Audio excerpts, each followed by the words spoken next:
હર હર મહાદેવ. કેમ છો તમે બધા? મજામાં જશો? મારા નવા બ્લોગમાં તમારું બધાનું સ્વાગત છે. કેમ કે અત્યારે હું છું મેળી પર જોઈ શકું છું.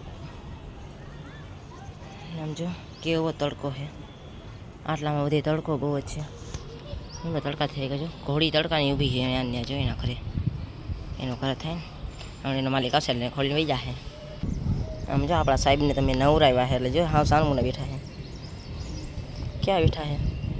એને બધું નાખ્યું ને તો સાનમુના બેઠા છે. એમાં સવારે શું થયું કહું કે હું અહીંયા કબૂતર ચણાવતો હતો ને તો અચાનક કોકનો પોપટ આવ્યો ને આમથી આવીને સીધો જ ઓલા ઝાડવું રહ્યો ને ત્યાં બેઠો. તો મેં વિચાર્યું મેં લાલમાં પોપટ લઈ આવું ને ત્યાં જ મેં રાખ દઉં તો આવે તો કાંઈ બોલતો જ નહોતો. નીચે તો કેવો કકરાટ કરે કાંઈ, અહીંયા કાંઈ બોલે જ નહીં. તો મેં તો નવરાઈ દીધા એને, કેમ કે હું ના તૈયાર થઈ ગયો એને નવું તો પડે ને.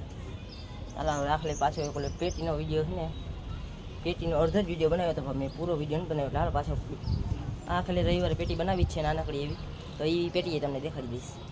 ચાલો હાલે જાય તાર પહેલાં નીચે. આમ તો રાઈત બહુ થાય છે ને તો મચ્છર બહુ જ આવે છે, કેમ કે બાજુમાં થાય વોકરો એટલે ગંદકી બહુ જ થાય છે. ગંદકી મચ્છર બહુ જ મેળી પર એનો દિવસમાં તો મેળી પર કીડીઓ જેટલી હોય છે, તો કીડી હિસાબે આપણે મેળી પર નથી દઈ શકતા. એટલે પાછા આપણે નીચે આવ્યા છીએ.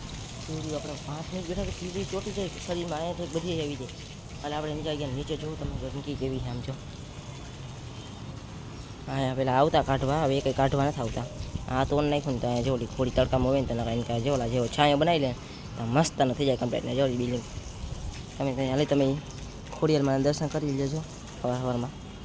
ખોડિયારમાં દર્શન કરી લેજો, કમેન્ટ કરી દેજો. સમજો એ કેવો તારમાં બેઠો શાંતિથી. આટલું બધું નાખ્યું તો એમાંથી એકઈ ન થઈ ગયું. કાંઈ નથી થતો, કાંઈ ખાતો જ નથી ને. કે ખારું સારું દો કેરીયું ને એવું દો તો ખાય, કેરીયું ને એવું દે ને તો ખાઈ લે હટ હટ કરે.